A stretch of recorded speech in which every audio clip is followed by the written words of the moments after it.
Hello YouTube. So in this video I'm going to be going through some hip flexor rehab that I did with Alice the other week.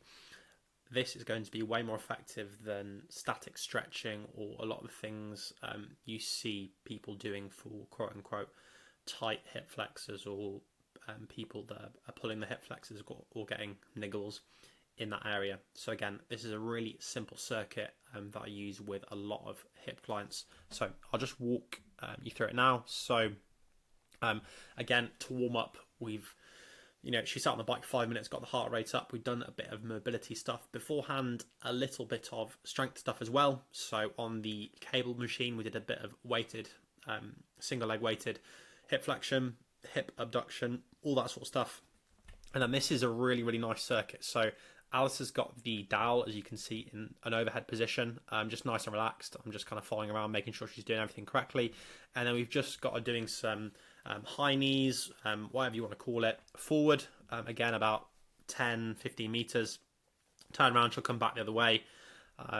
Again, this is not straight away. She's kind of mid to late stage rehab, depending on how she does when I next see her, but she's looking good at the moment.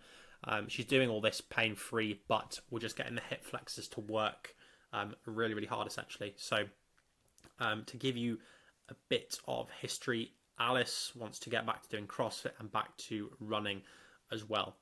So obviously, a lot of the stuff you see where you're just statically stretching the hip flexors or you're doing yoga poses, it's going to give you some short-term pain relief in terms of stretching the area. It'll feel better for maybe a few hours or a few days, but in terms of the actual load capacity and the strength of the hip flexors, but also all the other tissues in the legs that you need to be strong and resilient for running, you won't be prepared unless you do your standard strength work, your squats, your hinging, specific hip flex work, but also this sort of, you can call it plyometric / strength work, where we're actually though training a little bit more specifically to running, so including some high knees, some bounding, things like that, which will progress as you can tolerate and as you get stronger with this. So this is really, really simple.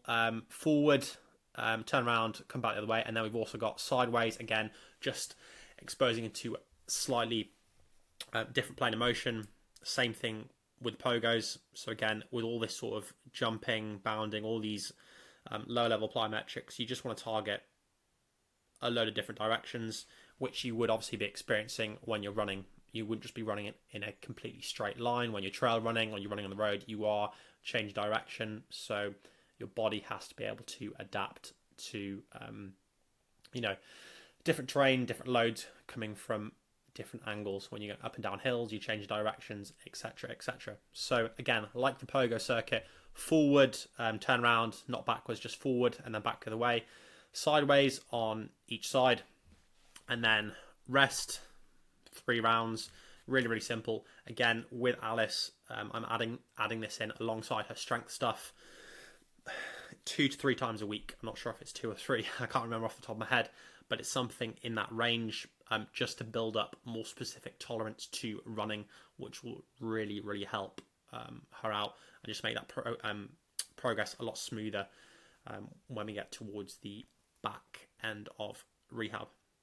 So again, just a little short one from me. If you've got any questions about that, just drop them in the comments down below. Please subscribe to the channel. Give me some feedback, what you want to see. If this is boring, if you want more like a day in the life or training stuff. And then if you've got anything more kind of injury specific, any questions around that, my Instagram's down below, so you can just drop me a message on there, and I'll catch you guys in the next one.